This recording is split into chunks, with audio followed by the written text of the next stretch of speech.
A police officer burns a black woman's documents while mocking her, unaware that she is the wife of his boss. This moment will shatter his life and expose the dark secrets of the system. What happens next will shock even the most jaded observers. But let's start from the very beginning. Jeanette Williams, a confident and energetic black woman, walks into the city police department building with a folder of documents in hand. Her goal is clear. To secure the work permit, she needs to fulfill her dream of opening a small family bakery. Time is pressing, and Jeanette is eager to finalize the paperwork before the day ends. In the department's lobby, she is greeted by Officer Richard Carter, sitting behind the reception desk. His gaze is cold, and his tone openly dismissive. "What do you want?" he snaps without even glancing up from his computer. "I'm here to apply for a work permit. All the documents are ready," Jeanette replies calmly, handing him the folder.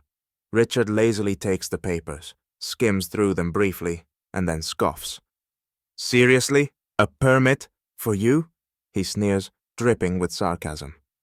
"Do you really think anyone here is going to waste their time on you?" Jeanette remains composed. "This is my legal request, officer. Please process my application and start the procedure." Richard smirks. Then, with exaggerated slowness, he opens the trash can. Right in front of Jeanette's eyes, he tosses the folder into it. "Your papers are lost. Oops," he says mockingly. "Maybe try somewhere else. Though, I doubt you'll have much luck there either." Jeanette is stunned, but refuses to back down. She pulls out her phone and starts recording. "Officer Carter," she says firmly, her voice steady. "I demand that my documents be returned and my application accepted. Your actions are unlawful, and this is now on record."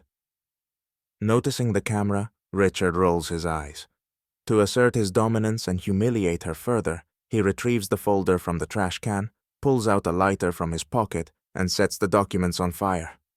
"Well, now you really can't apply for anything," he says, tossing the burning remains onto the floor. The room falls into a tense silence. A few of Richard's colleagues glance at the scene, but remain passive. Jeanette puts her phone away, her hands trembling slightly, but her voice unwavering. "You'll regret this, Officer Carter," she declares. With those words, she leaves the department, unaware of how close the reckoning truly is. Jeanette walks out of the police department, her heart pounding with a mix of anger and humiliation. She knows she must act quickly to seek justice. Opening her phone, she reviews the recorded video, ensuring it clearly captures Officer Carter's actions. Without hesitation, Jeanette sends the video to her husband Michael, accompanied by a short message. "You need to see this.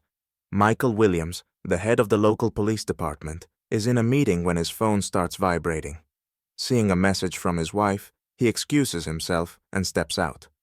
Opening the video, he freezes as he watches. His face grows darker with each passing second, anger simmering beneath his controlled demeanor. "What the hell, Carter?" he mutters, gripping the phone tightly. Michael immediately calls Jeanette. "Is this real? Did this actually happen today?" His voice is low and measured, but the fury behind it is unmistakable. "Yes, Michael," Jeanette replies calmly. "I didn't make a scene because I knew you would handle it. But this has to stop." Michael nods, though she can't see him. "Don't worry. I'll take care of it. By tomorrow morning, things will change." The next morning, Michael summons Richard Carter to his office. Oblivious to the real reason behind the meeting, Carter strolls in with a cocky gait. "What's up, boss? What can I do for you?" he asks with a smirk. Michael looks up, his eyes steely and unyielding. "Sit down, Carter. We need to talk." Richard hesitates for a moment, but takes a seat, the first flicker of uncertainty crossing his face. "Do you know who Jeanette Williams is?" Michael asks, his tone cold. Some lady who caused a scene yesterday. Why?" Richard shrugs dismissively. Michael stands, places his phone on the desk and presses play. The audio of Richard's dismissive comments, followed by the crackle of burning documents, fills the room. Richard's smug expression dissolves into panic. This is a misunderstanding, Chief. I was just joking," Richard stammers. "Joking?" Michael snaps, his voice rising. "You burned the documents of a woman who happens to be my wife. This isn't a joke, Carter. It's a crime and an insult." Richard opens his mouth to respond, but Michael cuts him off. "Here's your choice. Either you admit your wrongdoing and submit your resignation, or this video goes to the public and the disciplinary board. Your call." Realizing he has no way out, Richard slumps in his chair, his career in shambles. The next morning, Jeanette's video ends up in the hands of a journalist known for exposing police misconduct. Michael has no intention of suppressing the incident. He understands that the system needs a public reckoning. By midday, the footage goes viral, and local news outlets are interviewing Jeanette. In one interview, Jeanette speaks candidly. "This incident isn't just a personal insult. It's a reflection of deeply rooted systemic problems. If even I, the wife of the police chief, am not protected, what can others expect?" At home, Richard watches the news reports, his face burning with shame. His phone buzzes incessantly with calls and messages from colleagues, relatives, and friends demanding explanations. He has none to offer. That evening, Michael calls him. "You'll be attending a public hearing tomorrow at 9 a.m., Michael says firmly. "Jeanette will be there, as will the press. I suggest you find the decency to apologize." Richard realizes resistance is futile. The next day, he arrives at the hearing, greeted by a crowd of protesters holding signs like "Justice for all" and "End racism." Jeanette stands in the front row, observing calmly. Inside the public council chamber, Michael addresses the audience. "We must acknowledge that our department has serious issues. This incident is unacceptable, and I assure you, it will not happen again." Then Richard steps up to the microphone. His face is tense, and his voice shakes. "I made a terrible mistake, and I sincerely apologize to Jeanette Williams, her family, and our community. I take full responsibility for my actions." The crowd reacts with mixed emotions. Some applaud his admission, while others shout for justice. Jeanette remains composed. After the hearing, she speaks to the press. "This incident is just the beginning of change. We will work to prevent such cases in the future."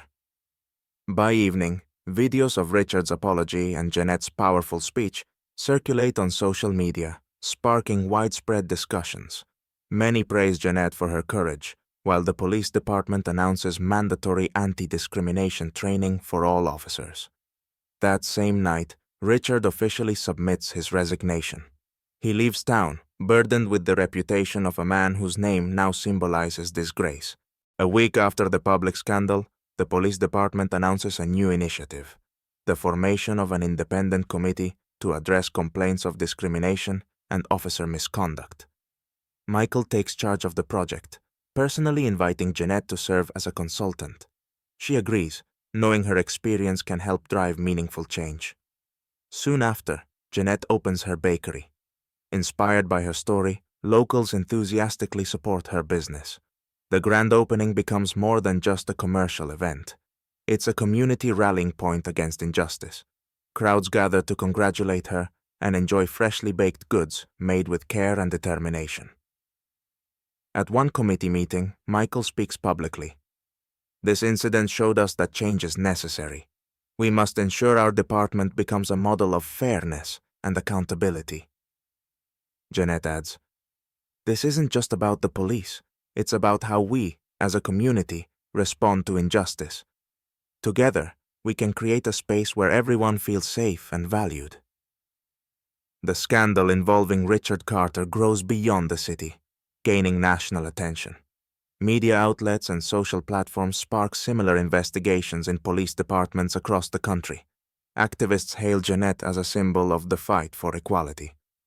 Meanwhile, Richard lives in obscurity, avoiding public attention. His actions serve as a cautionary tale of the consequences of abusing power. He reflects on how one reckless moment destroyed his career and reputation.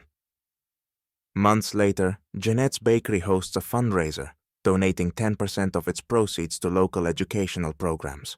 Children visiting the bakery ask to hear her story. Jeanette tells them, If I had walked away in despair that day, none of this would have happened. The fight for justice is a long road, but it's always worth it. In the final scene, Michael walks into the bakery with a bouquet of flowers. "I'm so proud of you," he says, embracing her. "You've shown everyone that change is possible."